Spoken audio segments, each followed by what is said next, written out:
السلام عليكم ورحمة الله وبركاته. ازيكم حبايب قلبي؟ يا رب تكونوا بخير. النهاردة هنعمل بقى ايه حبايب السيدة. هنعمل النهاردة أكلة حلوة جدا معانا، مكوناتها كتيرة بس حلوة.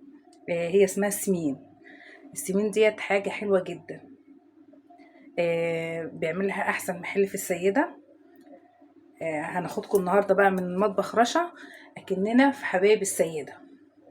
هنعملها مع بعض بطريقة سهلة وبسيطة وخطواتها حلوه. في حاجات مستويه وفي حاجات نيه.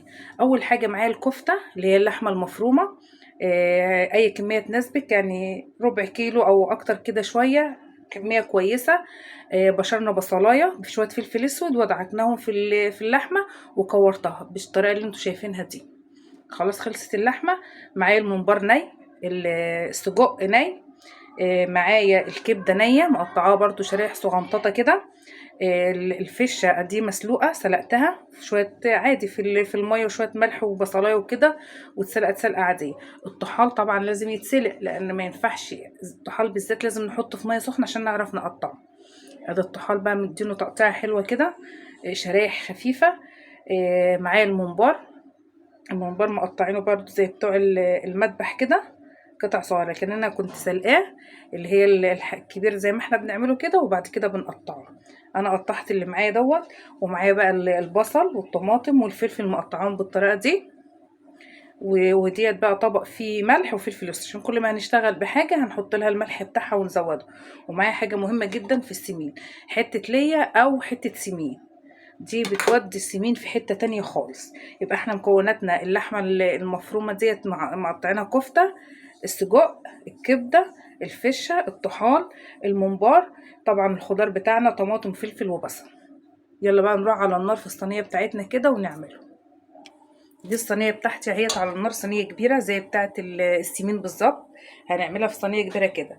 النص اللي هشتغل فيه هو ده اللي على النار، وبعد كده دوت كده مش على النار عشان اللي هسويه هرجع اركنه على جنب كده. هنحط اول حاجة شوية مثلا زيت مع حتة اللي هي نسيحها، بس الصينية بتاعتي بس تسخن الاول ونرمي فيها حتة اللي هي بتاعتنا.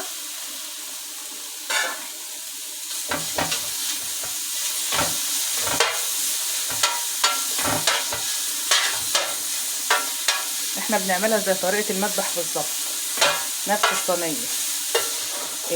لو انت عايز تعملها بقى في حاجه صغيره تعملي كل حاجه لوحديها وتركنيها وبعد كده تقلبيه ماشي.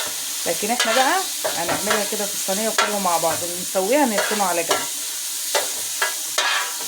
زي ما قلنا الحته ديت العين دي من المنطقه دي هي اللي شغاله، اللي هسوي فيها عشان اركن كده. هناخد اول حاجه الحاجات اللي هي مش مستويه.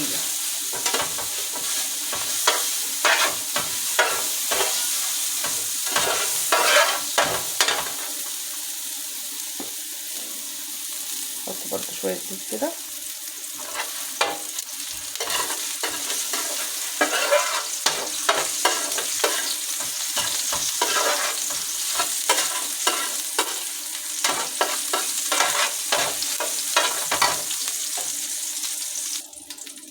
اركن بقى السمين بتاعي كده على جنب. اما اجي اخد اعمل شويه اقوم جايه واخده ايه وحاطين كده مع الحاجه اللي هنزلها. هنزل الاول شويه بصل،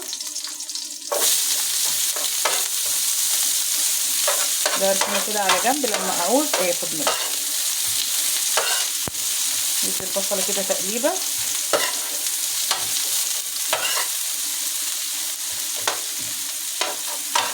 نبدلها شويه.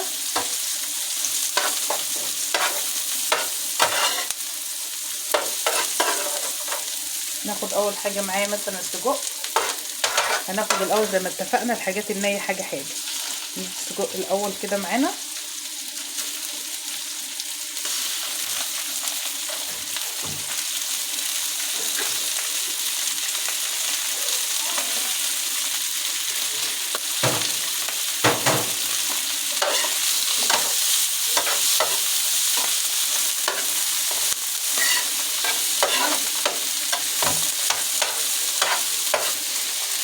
طبعا ده هبهره معايا. انا حاطه الطبق اللي فيه فلفل اسود فلفل اسود وملح. كل ما ننزل بحاجه نسويها نملحها.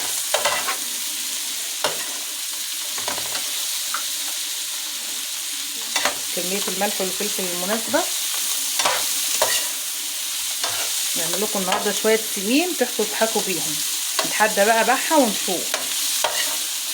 احنا لازم كل الاكل البيتي نحاول نعمله في البيت بره في البيت بس بطريقه بره عشان نحبب ولادنا في الاكل بتاع بره. يعني اكل بره نعمله في البيت طبعا حاجات نظيفه. عارفه حاجات انا جايباها ازاي؟ توفير. اهم حاجه دلوقتي التوفير. كمان الاكله دي شامله كل حاجه، لو في حد ما بياكلش حاجه ياكل الحاجه التانية كده. بس لحد ما نسوي السجق بتاعنا نديله برده شويه فلفل معاه.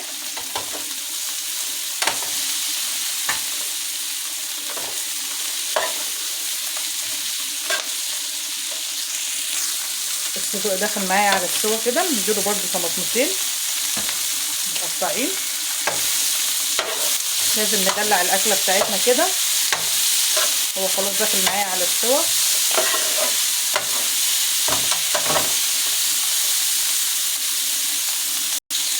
كده السجق معايا استوى. هاخده بقى اركنه زي ما اتفقنا، نجنبه كده على جنب في المكان دوت. ايه ما بتطلوش النار قوي وده انه دافي معايا ويكمل شويه.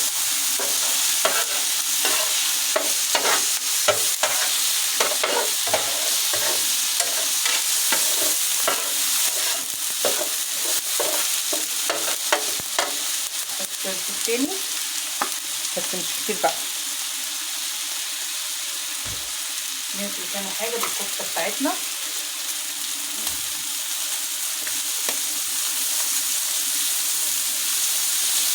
بالراحه كده على الكفته على بال ما تاخد ايه التكه بتاعتها.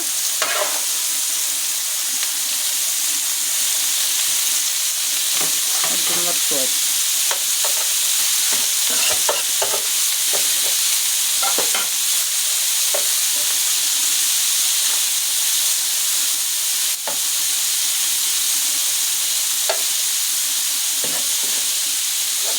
نستنى على الكفته شويه على بال ما تمسك نفسيها.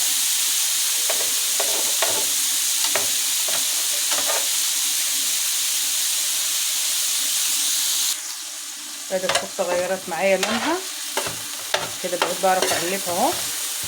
صبرنا على الكفته شويه على بال ما مسكت نفسيها. نبدا برضه نديها شويه بصل.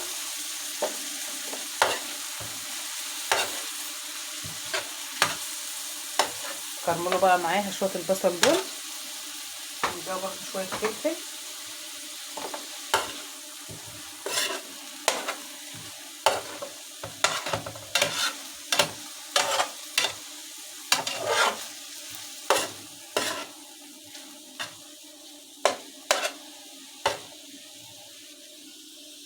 برضو هنملحها معانا شويه برضو بشويه الملح والفلفل الاسود.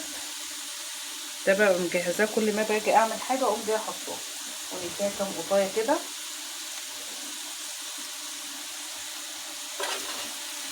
بتسكرها وتخليها تمام التمام.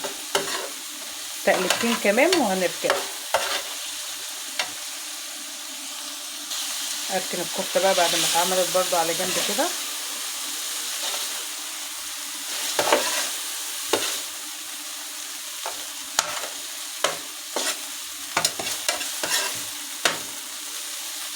نحط بقى شويه زيت، يعني مش شويه زيت، نقطه زيت عشان ما يبقاش معانا دهون كتير. ننزل بقى بالكبده بتاعتنا. بسم الله. احنا الاول بننزل بكل حاجه نيه معانا. بناخد الني الاول عشان يستوي كويس معانا، وبعد كده بنقوم نازلين بالحاجات المستويه. هنفرد برضو الكبده كده لحد ما ناخد لها صدمه.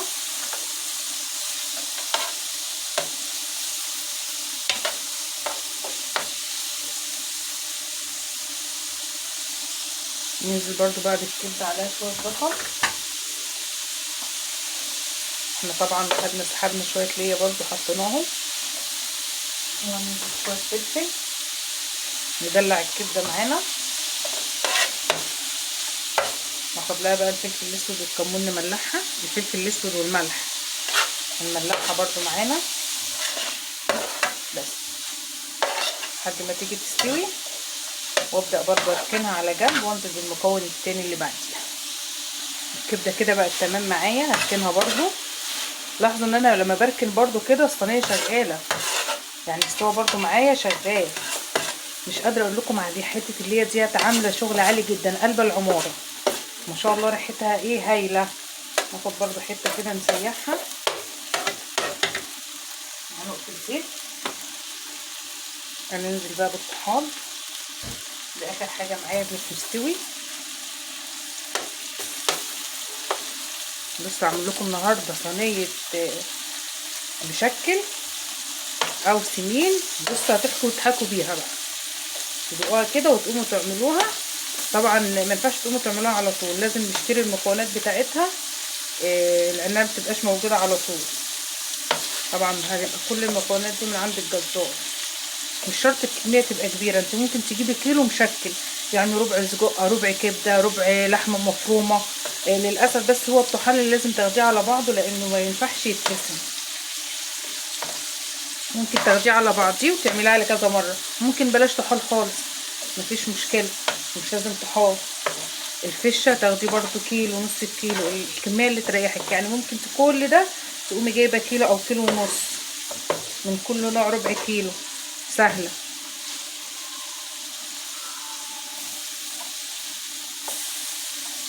طبعا الحاجه دي لما بتيجي تتعمل مع البصل والفلفل والقوطه بتديكي كميه حلوه، يعني ما شاء الله يا راميه معايا راميه حلوه غير الممبار. لسه هيبقى معانا الممبار والفشه. لا بصراحه الاكله دي جامعه حلوه قوي. عند الطحال اديته كده كام قلبه، الصينيه اتلسعت بيه حلوه اهي. هنحط له بقى شويه بصل برضو، الخضار بتاعنا ده مهم جدا. شويه طماطم ونسيبهم بقى يتبلوا معانا برضو التقليبتين بتاعتنا، او نملحه بالمره بقى، فلفل اسود وملح. بس ناخد له بقى التقليبتين بتاعته زي السوا بتاعنا اللي احنا سويناهم، ونبدا برضو نركنه على بال ما ننزل المكون التاني بتاعنا. بعد ما ركنت الطحال بتاعي احط برضو شويه زيت صغنطاطين كده، ونبدا ننزل بالفشه بتاعتي. بسم الله. الفشه طبعا مستويه مش هتاخد معايا وقت. احلى حاجه بقى في الصينيه ديت ان ما تركبيش مواعين ولا اي حاجه، كله فيها، يعني بتديكي جو الشارع وفي نفس الوقت بتريحنا من المواعين، وان كله بيبقى في صينيه واحده. ده بقى مع شويه عيش بلدي وشويه سلطه وطحينه، اوعى بقى، وشويه جرجير، يا سلام. ادعولي بقى، انا بفكركم بالاكل اللي انتوا ناسيينه. عايزينكم بقى تدعموا معايا القناه شويه. كل ما بكسل واقول خلاص انا مش هعمل، لان التصوير ده حاجه صعبه جدا، وكل ما بقول خلاص الاقيكم تدعموني وتشتركولي والاقي نسبه مشاهدات، اقول لا يا بنتي لازم ترجعي لهم.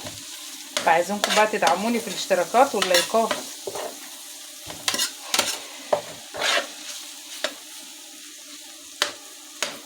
كده برضه نزودها شويه بصل وفلفل، اشمعنى الفشه يعني. وناخد معاها شويه طماطم لانها هي مستويه مش هتاخد كتير على النار. كل دوت برضه شغال معايا بيكمل سوا. ركناه يعني استوى برضه لسه بيبقى معايا سخن، وانا بكمل بقيه الشغل. متاكده ان الاكله دي هتعجبكم جدا.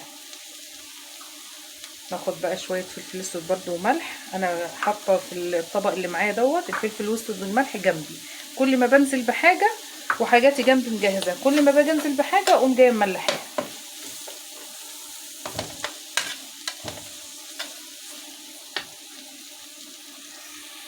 اخر حاجه بقى معايا شويه الممبار القمر دول، هناخدهم برده كده تحميره. شويه ممبار كده ما شاء الله عليهم من الاخر. انا الممبار بقى عشان بياخد وقت انا عملته كده، وهبقى انزله لكم برده فيديو عمايل الممبار وتنظيفه، لان انا بصراحه كنت جايبه دوت من الجزار متنضف بيه، فانا هبقى اجيبه في مره وانضفه وانزل بيه معاكم نشوف عمايله وكده. هو عمايله سهله، في ناس بتعمله ني في ني، وفي ناس بتعمله مسبك. انا بعمله الاتنين في بعض، بسبك له عادي زي المحشي، وفي نفس الوقت بعد ما بخلص الخلطه بتاعته واحط الرز بقوم جايبه البصلايه نيه، طماطمايه نيه كده مقطعاها قطع صغيره، والخضار بكتر له الخضره وابدا احطها. يبقى انا عملته بالمسبك بطريقتنا العاديه، وفي نفس الوقت عملته باللي هو الني في ني، بيديك طعم حلو قوي.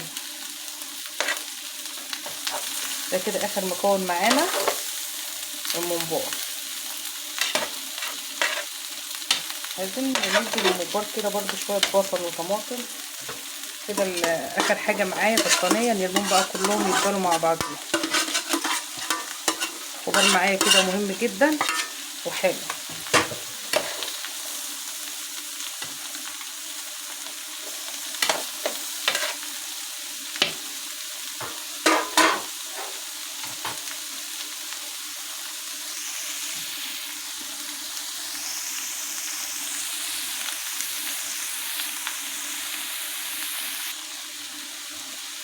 بس كده هقلب بقى كله في بعضيه. انا كده خلصت.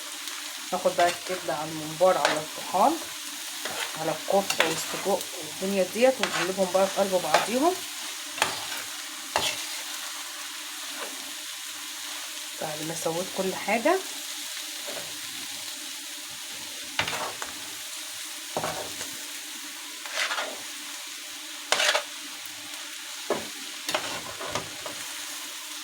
كده هندخل كله بقى في قلب بعضيه.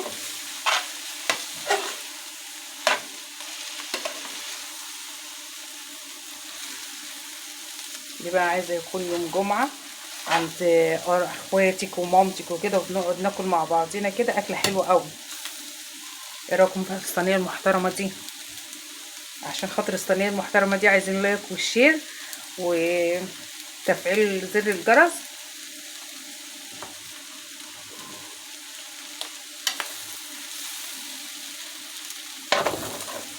كده خلاص اكلتي خلصت. اشوفكم في فيديو جديد اخر. السلام عليكم.